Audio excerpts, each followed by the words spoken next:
ये 563 कबल मसीह की बात थी जब कदीम हिंदुस्तान की रियासत कपिलवस्तु के बादशाह सदूदन के घर एक लड़का पैदा हुआ जिसका नाम सिद्धार्थ रखा गया। उसकी पैदाइश पर शाही नजूमियों ने एक हैरत अंगेज पेशन गोई की कि या तो ये बच्चा बादशाह बनेगा या एक साधु, लेकिन ये जो भी बना इसके जैसा कोई ना होगा और रहती दुनिया तक इसका नाम याद रखा जाएगा। सिद्धार्थ गौतम बुद्ध कैसे बने? आपके ऐसे क्या तालीमात थे जिसने पूरे एशिया पर छाप छोड़ दिए? क्या आप अल्लाह के नबी थे जो हिंदुस्तान की सरजमीन पर भेजे गए? इस मुतालिक उलमा की क्या राय है? हम आज इस वीडियो में इन तमाम सवालात के जवाब जानेंगे।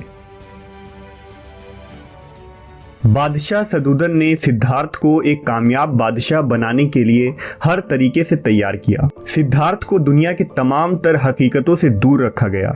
उनके लिए कमल के तालाब बनाए गए, पोशाकें और खुशबुएं जुनूबी हिंद से मंगवाई गईं। उनके लिए बड़े बड़े महल और कमरे तैयार करवाए गए। हर वक्त नौकर और खादिम उनके इर्द गिर्द मौजूद रहते। 16 बरस में उनकी शादी यशोधरा नामी एक लड़की से हुई और कुछ साल बाद उनके यहाँ एक लड़के की पैदाइश भी हुई।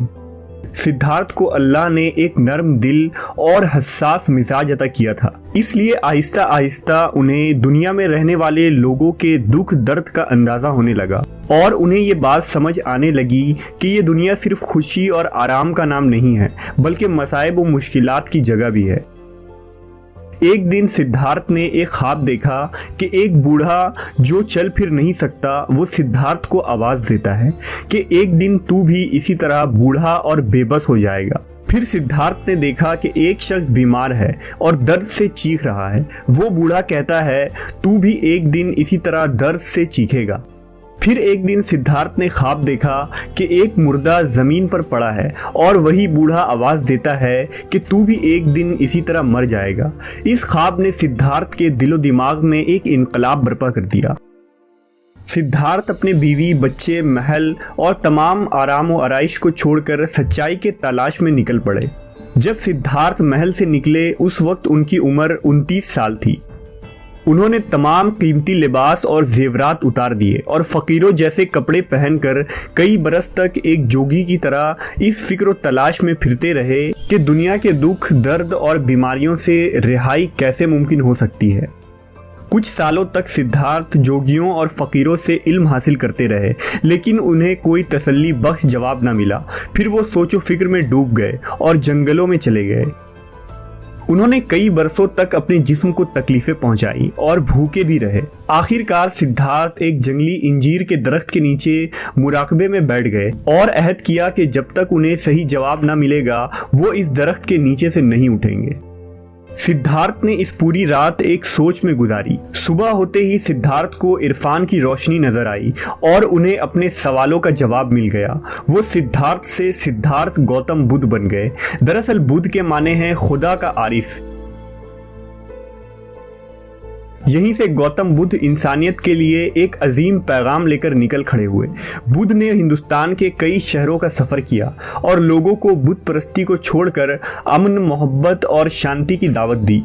483 कबल मसीह तक बुद्ध के कई हजार पैरोकार बन चुके थे। कई शहरों में तबलीग करने के बाद गौतम बुद्ध अपने आबाई शहर कपिलवस्तु पहुंच गए। वहां आपके बूढ़े वालिद, बीवी, बेटे और रियाया ने आपका वाज सुना और आपके पैरोकार बन गए। आमतौर से ये बताया जाता है कि गौतम बुद्ध की तालीमात में खुदा का तस्वुर नहीं है, लेकिन ऐसा नहीं है। बुद्ध की किताब में खुदा का तस्वुर भी मिलता है और आखिरी नबी हज़रत मोहम्मद सल्लल्लाहु अलैहि वसल्लम का जिक्र भी मौजूद है। बुद्ध अपने खुतबों में कहते हैं कि मैं आखिरी बुद्धा नहीं हूँ, बल्कि एक वक्त में एक और बुद्धा इस धरती पर आएंगे। वो पाक होंगे, ज़्यादा रोशन और पुरनूर होंगे और मित्रिया होंगे। मित्रिया के माने रहमत के हैं। इब्तदा में गौतम बुद्ध की तालीमात खालिस तौहीद पर मुबनी थी, जिसमें समाज के हर तबके को बराबरी का हक दिया गया था। छूत अछूत और ऊंच नीच के तबके का कोई तस्वुर नहीं था। इसलिए बुद्ध मजहब हिंदुस्तान में बहुत तेजी से फैला और हिंदुस्तान से निकलकर नेपाल, चीन, जापान, बर्मा और थाईलैंड पहुंच गया। आहिस्ता आहिस्ता ब्राह्मणों ने बुद्ध मजहब की कामयाबियों को देखते हुए गौतम बुद्ध को विष्णु का अवतार करार देकर उनकी मूर्तियां बनवा दी और जगह जगह पर उनके मंदिर तामीर करवाए। इस तरह गौतम बुद्ध की तौहीदी तालीमात को बदल दिया गया और बुद्ध मत की किताबों में भी तहरीफ कर दी गई। जैसे हजरत ईसा अलैहिस्सलाम की तालीमात को उनके पैरोकारों ने बिगाड़ कर बिल्कुल तब्दील कर दिया था, बुद्ध मत के मानने वालों और ब्राह्मणों ने भी बुद्ध की तालीमात को पूरी तरह बदल कर रख दिया। अब सवाल ये उठता है कि क्या गौतम बुद्ध अल्लाह के नबी थे? कुरान पाक में अल्लाह रब्बुल इज़्ज़त ने इरशाद फरमाया है कि हर कौम की तरफ रसूल भेजे गए। लिहाजा ये बात साफ है कि दुनिया के हर ममालिक और अक़वाम की तरफ रसूल भेजे गए हैं, ख़वाह वो अरब हों, इसराइली हों, अफ्रीकी हो, मिस्री कौम हो या हिंदुस्तानी कौम हो। कुरान मजीद में पैगंबरों के साथ जुल्किफ्ल नामी एक हस्ती का तज़किरा 2 जगह बयान हुआ है। मुहद्दिसीन व उलमा की राय ये है कि ये जुल्किफ्ल अलैहिस्सलाम खुदा के बरगुज़ीदा नबी थे और उन्हें एक कौम की हिदायत के लिए मबूस किया गया था। लिहाजा बर्र सगीर के चंद मुहक्किकीन ने सिद्धार्थ गौतम बुद्ध को ही जुल्किफ्ल करार दिया है। चूंकि बुद्ध के दारुल सल्तनत का नाम कपिलवस्तु था, जिसका अरबी तलफ़्फ़ुज़ कफिल होगा और अरबी में लफ्ज़ जू मालिक और साहब के लिए इस्तेमाल होता है, इसलिए यहाँ कपिल के मालिक और बादशाह के लिए जुल्किफ्ल कहा गया है। इसके अलावा सूरह अत्तीन में अल्लाह ने इरशाद फरमाया कि कसम है इंजीर की और जैतून की और तूर सीना की और उस अमन वाले शहर की कि बेशक हमने इंसानों को एहसनी तक़वीम पर खल्क़ फरमाया।